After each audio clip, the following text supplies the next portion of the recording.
আরে বল, আরে বল, তুই কি করিস, কি করিস? ওই যে আব্বু হচ্ছে ওই আমি স্কুলে যাই তো, হ্যাঁ ওই মেয়েরা হচ্ছে আমার কালা কালা বুঝছো। তাই? আমি হচ্ছে আব্বু কই যে কাজে কাজে কইছিলাম, তা আব্বু আমার এই যে সাজারটা কিনে দিছে, এইটা কিনে দিচ্ছে, হ্যাঁ। আর এইটা কিনে দিচ্ছে, ওই সেই বিউটি পার্লারে নিয়ে গেল নিয়ে যায়, ওরা কয়েছে এইটা হচ্ছে ব্যান্ডের মাল, এই জন্য আমি ওই শাস্তিছি একটু বুঝছো। ও তো আর ফিরে গেল এখন আবার। যাতে আমার না কালা করতে পারে। আর এই যে ফিটার হচ্ছে এগুলো মা দেশে, মা কয়েছে কি ওই মাদের সাথে আম্মা করে একটু খাবি, তাহলে আমার পেট ভরিয়ে থাকবি না, আমি কাঁদবো না। দে তো তোর মুখ দেই। শেষ হয়ে যাচ্ছে। এই ফসা হয়ে গেছি, আর কেউ কালা করার পারবি না। ও তাই? তা কি কি মেকআপ কত নেছে? আমি না কিনতাম। এই মেকআপ নেওয়া হচ্ছে 1500 টাকা, আর এইটা হচ্ছে 500 টাকা। ও তাই?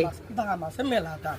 ও তো শখ না ফর্সা আর? হ্যাঁ, নাহলে মানুষ খালি কালা কালা করছে। মেয়েরা কালা কয়? হ্যাঁ, বিয়ে করবি আনতে। তো বিয়ে করবেন না? আচ্ছা তুই শাল কামরা যাই।